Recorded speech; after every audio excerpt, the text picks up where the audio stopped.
અને ખાસ કરીને આપણે જાણીએ છીએ કે એચયુએલના નંબર્સ આપણને આવતા દેખાયા છે અને બજારને થોડા નંબર્સ જે છે તે અહીંયાથી પસંદ નથી આવ્યા. કોમેન્ટ્રી મેનેજમેન્ટની જે હતી ત્યારબાદ સ્ટોકમાં નીચલા સ્તરેથી સારી રિકવરી પણ આપણે જોઈ રહ્યા છે.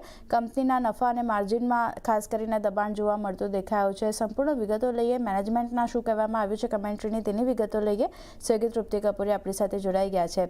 તૃપ્તિ, ગુડ આફ્ટરનૂન. જણાવો, એચયુએલ નંબર્સ બાદ અહીંયા કેવું રિએક્શન?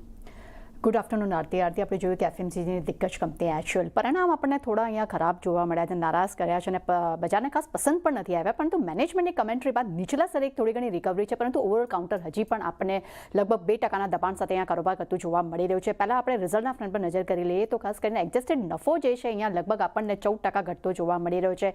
કંપનીની કન્સો આવક પર નજર કરશું ત્યાં લગભગ 2.5% એક સારો ઉછાળો જોઈ રહ્યા છે, પરંતુ કન્સો એબિટાના ફ્રન્ટ પર પણ આપણે લગભગ 2% ઉછાળા સાથે 3,690 કરોડની આસપાસ આપણને એબિટાના નંબર્સ જોવા મળ્યા છે. કન્સો માર્જિન પર નજર કરશું ત્યાં દબાણ અહીંયા આપણને જોવા મળ્યું છે. 24%થી ઘટીને લગભગ આપણને 23.3% પર અહીંયા માર્જિન્સના નંબર્સ અહીંયા આવતા જોવા મળી રહ્યા છે. સૌથી ઇમ્પોર્ટન્ટ હોય છે કંપનીના વોલ્યુમ્સ. અહીંયા વોલ્યુમ ગ્રોથ જે છે ડેફિનેટલી આપણને 4% પર જોવા મળી છે વાર્ષિક ધોરણે, જ્યાં 2 થી 3% અનુમાન આપણી તરફથી રાખવામાં આવ્યા હતા. એટલે અનુમાન કરતાં આપણને વોલ્યુમ ગ્રોથ અહીંયા સારું જોવા મળ્યું છે.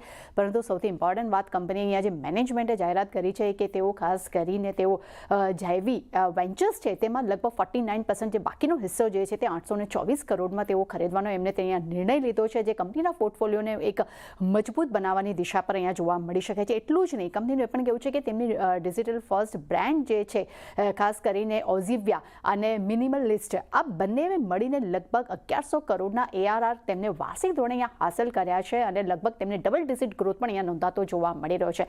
મેનેજમેન્ટની કમેન્ટ્રી મેં પહેલાં જ કહ્યું કે ખૂબ જ એક પોઝિટિવિટી ધરાવી રહી છે, જેમાં તેમનું કહેવું છે કે હાલ મેક્રો ઇકોનોમિક પરિસ્થિતિ અહીંયા તેમને અનુકૂળ લાગી રહ્યું છે, કન્ઝમ્પશનમાં એક પિકઅપ જોવા મળી રહ્યું છે તેવું તેમનું કહેવું છે. સાથે તેમને એ પણ કહેવું છે કે FY27 જે છે 26 કરતાં પણ વધુ સારું રહેવાની તેઓ અપેક્ષા રાખી રહ્યા છે અને કન્સો એબિટા માર્જિન છે તે લગભગ 22 થી 23%ની વચ્ચે રહેવાના પણ તેમને અનુમાન આપ્યા છે. સાથે તેમને પણ કહેવું છે કે વોલ્યુમ આધારિત આવક ગ્રોથ પર તેઓ ખાસ કરીને એક સપોર્ટ તેઓ ફોકસ કરી રહ્યા છે.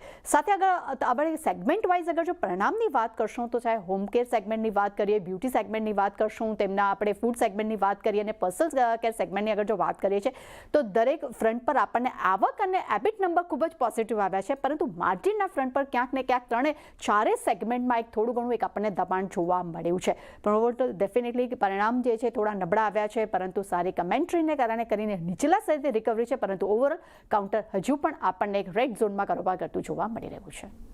તો પરિણામ અહીંયા થોડા નબળા છે, પણ મેનેજમેન્ટની કમેન્ટ્રીના લીધે એક ફોકસ અહીંયા બનતો દેખાઈ રહ્યું છે. આભાર તૃપ્તિ, આપનો સમગ્ર માહિતી આપવા માટે. તો જે રીતે જોઈ રહ્યા